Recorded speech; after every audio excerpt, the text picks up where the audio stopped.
Am I the a-hole for firing a guy for being late?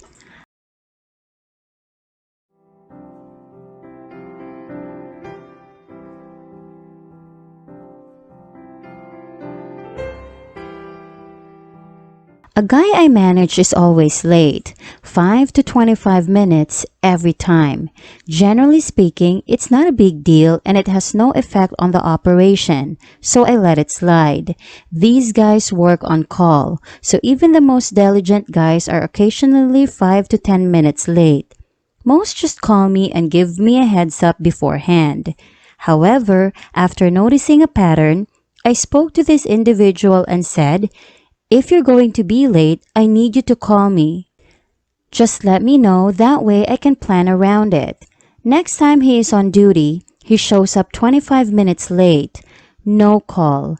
I find him and let him know that he is getting a formal reprimand, and the next time he is late, it will be a 10-day suspension. That's the standard procedure. He tells me he is sorry and it won't happen again. But then 2 days later, my HR director calls me and says a complaint was filed against me for harassment. The guy was claiming it was the first time he was ever late and that it was less than 6 minutes. Also, that I allow everyone else to be late. I explained the scenario to HR, but they are skeptical and make me withdraw my formal reprimand. I'm pissed and I start digging through records and security footage for the past 30 days. I find emails where I documented conversations and 5 instances of him showing up 30 plus minutes late. I gather this all and send it to HR. They agree to reinstate the formal reprimand, but I insist that we go after him for dishonesty and insubordination, both fireable offenses. So, unless I withdrew those claims against him in the next 7 days, he will remain fired. I am secure in my decision, but I've heard some other guys were whispering about me being a hard ass. So, am I the a-hole?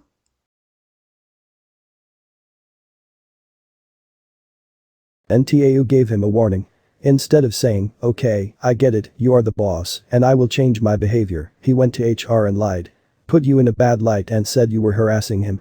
He thought he could get away with that and bet the farm on the fact that you had no documentation or evidence. That right there is intolerable behavior, and the reward for that is a learning experience that he gets to go find another job, and he doesn't get to use you as a reference since you got him fired for cause, and he doesn't get to collect unemployment. Another thing, this is to teach him that HR represents the company, not the supervisor or employee. They will act on the evidence, and if there is a liability they will act in the company's best interest. I don't know what kind of background you have, but that is absolutely not a lawyer's dream client. Clients who lie are going to get dropped before they can blink twice. My office has defended an employer twice, once for a false harassment claim. When his attorney got the discovery productions that included records showing him harassing other employees and being reprimanded for it, they were suddenly willing to settle for $10K when they had been going for $200K. We've also had clients who lied and then found out in a hearing or whatever that our client had hid things from us. Like an unemployment appeal where we argued that our client was wrongfully terminated, and then the opposing party pulled out an email from our client titled Letter of Resignation.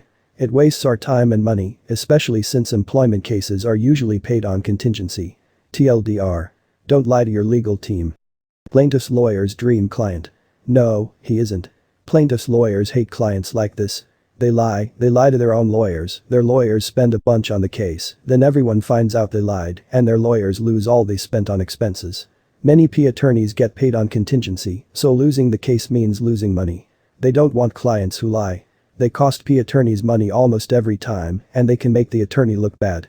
Lies sink cases, even cases that originally were solid, which is not this one. Thanks for wording it well. I didn't want to give an everyone sucks here cause honestly OP sounds like they are trying to make everything work out for their reports, and the other guy responded poorly. But absolutely, as a supervisor, need to establish boundaries and keep them. I was in a very similar situation where one person was chronically late, but because I didn't care when other people ran into traffic or something once or twice a quarter, it was tough to discipline the problem person. If I had been stricter on everyone, most people would get a documented verbal warning that would fall off by the time the next instance came up. But the problem person couldn't claim favoritism. I feel like we're missing info here. If you let it slide for everyone else, and then dig up all this SHT on one dude, it does kinda seem like you are out to get him. Have consistent policies.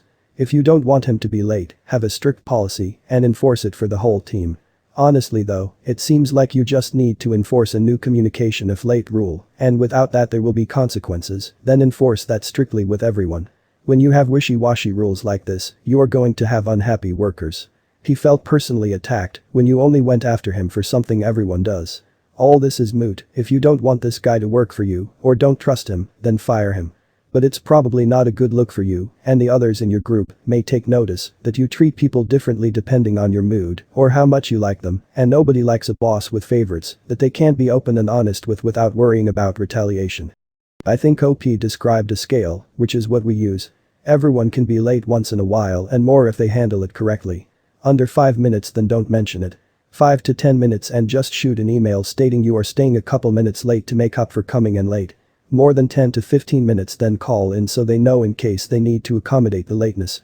But the manager isn't waiting with a stopwatch, so unless it is constant and/or abuses that leniency, then it is ignored.